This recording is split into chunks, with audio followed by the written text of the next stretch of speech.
آپ کا سلسلہ نسب 8ویں پشت کے بعد رسول اللہ صلی اللہ علیہ وسلم سے جا ملتا ہے۔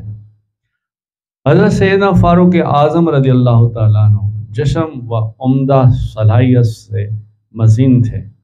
آپ رضی اللہ تعالیٰ عنہ علم الانصاب کے ماہر تھے۔ شعر و شاعری کا شوق تھا۔ علمی قابلیت کے بنا پر زمانہ جاہلیت میں قریش میں آپ کا نام اور آپ سفیر مقرر کرتے تھے۔ آپ پہلوانی بھی کرتے تھے، پہلوان میں بھی نام تھا۔ آپ شمشیر زن میں بھی ماہر تھے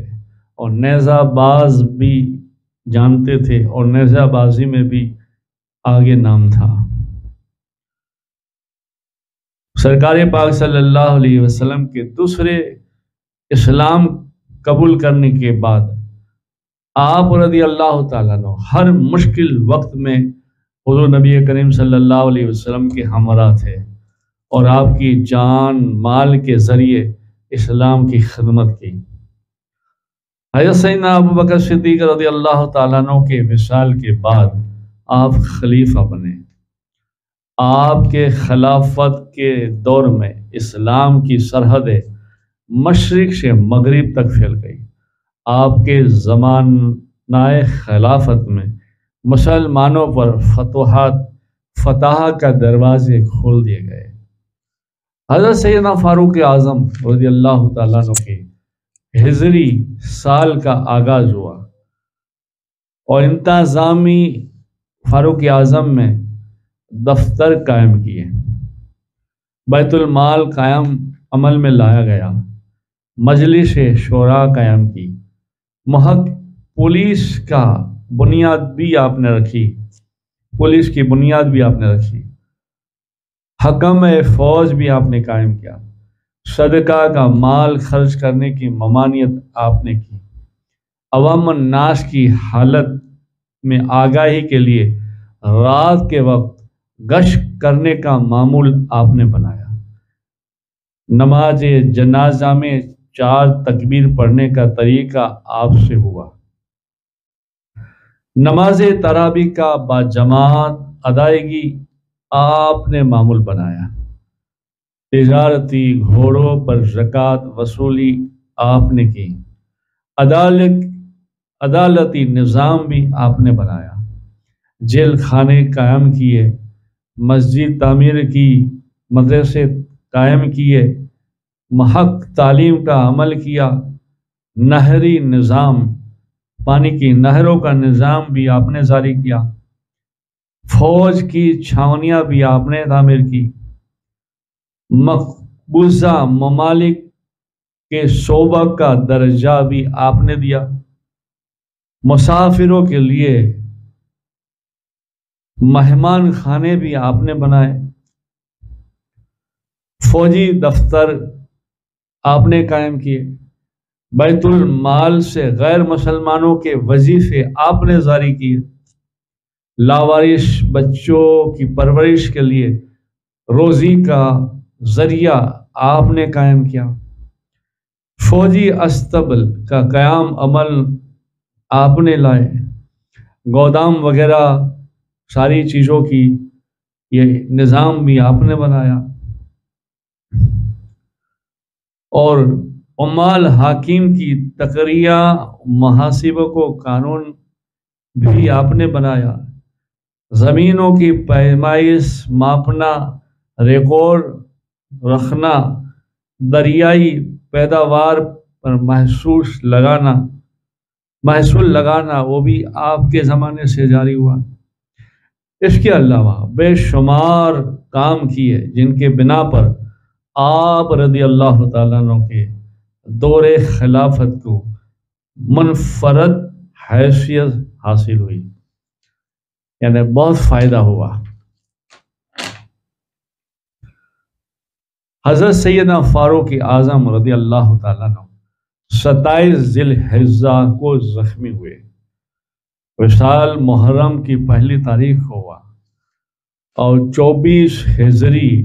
بروز ہفتہ قریباً 63 برس کی عمر میں آپ رضی اللہ تعالیٰ عنہ سیدنا حضرت ابو بکر صدیق رضی اللہ تعالیٰ عنہ کے پہلو میں، یعنی رسول اللہ صلی اللہ علیہ وسلم کے دربار میں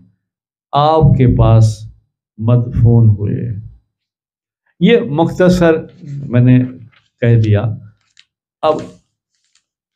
تفسیر سے جو کچھ تھوڑا بہت جانتا ہوں یا کتابوں سے لیا ہے وہ آپ کے سامنے پیش کرتا ہوں۔ درود شریف پڑھے، اللہم صلی علی سیدنا محمد نور الانوار و سر الاسرار و سید الابرار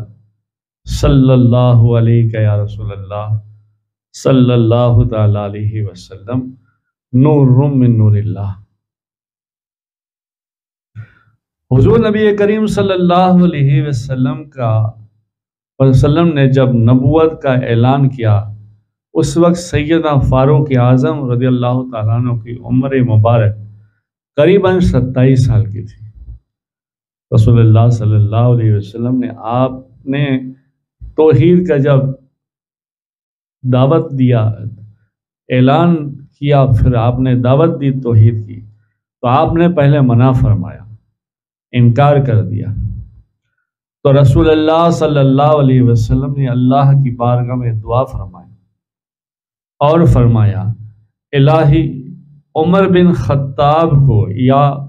عمر بن حشام، 2 عمر میں سے ایک عمر مجھے دے دے، ایک عمر اسلام کے لیے دے دے، جو اسلام میں داخل ہو جائے۔ حضرت سیدنا فاروق اعظم رضی اللہ تعالیٰ عنہ نے 40 مردوں اور 11 عورتوں کے بعد قبول اسلام کیا۔ پہلے آپ کے بہنوئی نے سید بن زید رضی اللہ تعالیٰ عنہ بنت خطاب دائرہ اسلام میں داخل ہو چکے تھے، اور انہوں نے اپنے قبول اسلام کو خاندان کے دیگر لوگوں اور حضرت سیدنا عمر رضی اللہ تعالیٰ عنہ سے چھپ کر رکھا تھا۔ اس طرح آپ کے خاندان کے ایک اور شخص حضرت نعیم بن عبداللہ رضی اللہ تعالیٰ عنہ نے بھی اسلام قبول کر لیا تھا، مگر انہوں نے بھی چھپ کر رکھا تھا۔ حضرت سیدنا عمر رضی اللہ تعالیٰ عنہ اسلام میں قبول کرنے والوں کے ساتھ نہایت ہی سختی سے پیش آتے۔ ایک دن آپ اس کیفیت میں تھے، تلوار میان سے نکالے جا رہے تھے، راستے میں حضرت نعیم بن عبداللہ ان کو ملے۔ تو حضرت نعیم بن عبداللہ سے ملاقات ہوئی تو نعیم بن عبداللہ نے پوچھا، کیا دیکھ رہا عمر، یہ کیا ہے اور عمر کا کیا ارادہ ہے؟ تو حضرت عمر فاروق نے کہا، آج محمد صلی اللہ علیہ وسلم کو معاذ اللہ قتل کرنے کی غرض سے نکلا ہوں۔ حضرت نعیم بن عبداللہ رضی اللہ تعالیٰ عنہ نے حضرت عمر رضی اللہ تعالیٰ عنہ سے کہا، اگر تمہیں قتل ہی کرنا ہے تو پہلے بنی عبد المناف کے بارے میں سوچنا، وہ تمہیں چھوڑیں گے نہیں اور تم زمین پر چلنے کے قابل نہیں رہو گے، اور نبی پاک صلی اللہ علیہ وسلم کو قتل کرنے سے پہلے تم اپنے گھر کی خبر لو، تمہاری بہن اور تمہارے بہنوئی نے اسلام قبول کیا ہے۔ حضرت عمر رضی اللہ تعالیٰ عنہ نے جب حضرت نعیم بن عبداللہ سے یہ بات سنی تو راستہ بدلا اور اپنی بہن کے گھر روانہ ہوئے۔ آپ رضی اللہ تعالیٰ عنہ کی بہن اور بہنوئی گھر میں اس وقت حضرت خباب بن الارت رضی اللہ تعالیٰ عنہ موجود تھے، جو انہیں چھپ کر آ کر قرآن کی تعلیم دیتے تھے اور اس وقت سورہ طٰہٰ کی تعلیم دے رہے تھے۔ آپ رضی اللہ تعالیٰ عنہ کی قدموں کی آہٹ سن کر حضرت سعید بن زید رضی اللہ تعالیٰ عنہ نے حضرت خباب بن الارت رضی اللہ تعالیٰ عنہ کو گھر کے کونے میں چھپا دیا، اور حضرت سیدنا فاروق اعظم رضی اللہ تعالیٰ عنہ گھر میں داخل ہوئے اور پوچھا تم لوگ ابھی کیا پڑھ رہے تھے؟ تو حضرت فاطمہ رضی اللہ تعالیٰ عنہ بنت خطاب نے، یعنی آپ کی بہن نے کہا کچھ بھی نہیں پڑھ